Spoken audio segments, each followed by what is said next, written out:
everyone, today I want to look at the dead zones for Kingdoms of Amalur.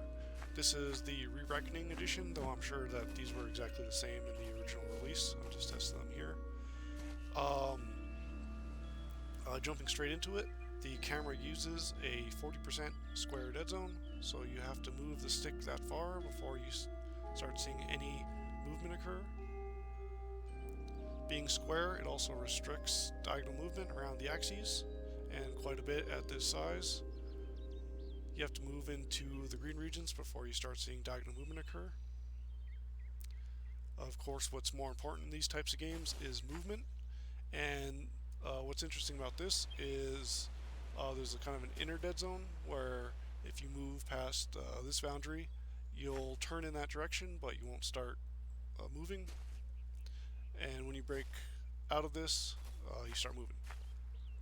As you can see, it is kind of a rounded square, and that is because there is an underlying square dead zone, and this does restrict diagonal movement. It's a little more difficult to tell with movement, but it does affect everything using the left stick, so that includes NPC dialogue choices, that little radial wheel, map movement. You can maybe see it a little better where you don't start getting diagonal movement until you hit these green regions. And it's very obvious when using this. If I make a nice smooth circle, you'll see it just snag on these axis lines. So this kind of restricts diagonal movement and makes it so much of your stick is only moving in 4 directions. One of the other issues this has is with the sprint threshold, and of course the dead zone, as you can see here. But the sprint, you can sprint at about 99%, so here I'm trying to sprint, but I haven't passed the threshold. Move a little more, and then I can sprint. I'm trying to sprint, but move a little more, and you can't sprint. So you can see these little thresholds is barely obvious on this graph, but because of the square dead zone, it actually pushes this threshold out in the corners. So as you can see, I'm well past the circular boundary that I drew the graph in, and I'm trying to sprint, but I can't. Move a little further, and now I can. Pull back a little bit, and I can't sprint again. So the square dead zone is kind of offsetting that. Now you can see my stick does move into the diagonals quite a bit, and this is common with most controllers. However, the PS4 and Xbox One controllers have much less of this region than the 360 or PS3 controllers, so that puts them more at risk of not being able to hit this threshold. And I've seen some players on Reddit complain that they're not able to sprint on certain angles, and I think this is probably the case. So getting on to fixes, these kind of dead zones are basically a square dead zone with a circular dead zone built on it. So hopefully it's as simple as just removing this or setting this axial dead zone, square dead zone to 0, and that should just leave you with a circular dead zone. So that would move this threshold back, make this threshold circular as you'd expect it to be, and make this central dead zone circular, and would also remove these restricted diagonal regions. Ideally, the right stick would get that same treatment. There's no circular dead zone here, so I don't know if there's any established code to do that.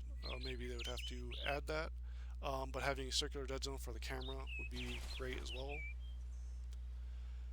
Now, even if that was implemented, the dead zone size would still be 40% for each stick. So even if we remove these about 25% axial dead zones, there'd still be about a 40% circular dead zone here. And if that was applied to the camera, there'd be a 40% circular dead zone here as well.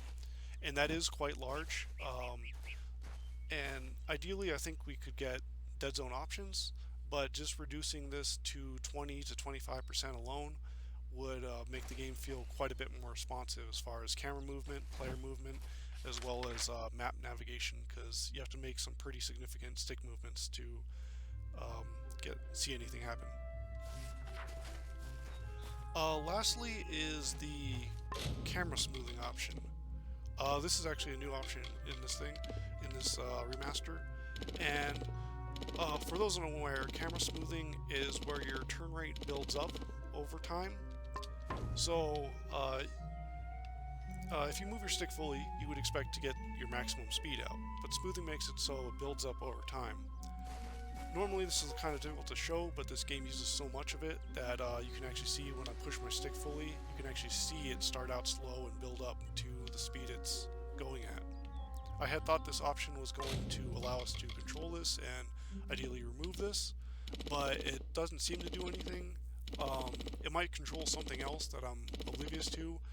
Just the way it's written makes me see it. As you can see, I put it to 0, but you can still see this buildup is still there. Whether the option does something that I'm not aware of, or maybe it's just not functioning as intended, it would be nice to get an option to control this camera smoothing, because even though it's registering properly,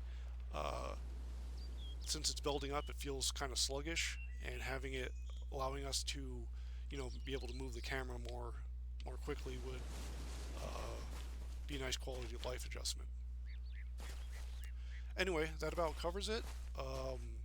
Hopefully we can see some improvements to this, to these dead zones and the camera smoothing. We're expecting a new DLC, so this game should be supported at least up until then, so there should be a decent amount of time to see these fixes added. So thanks for watching, and have a good rest of your day.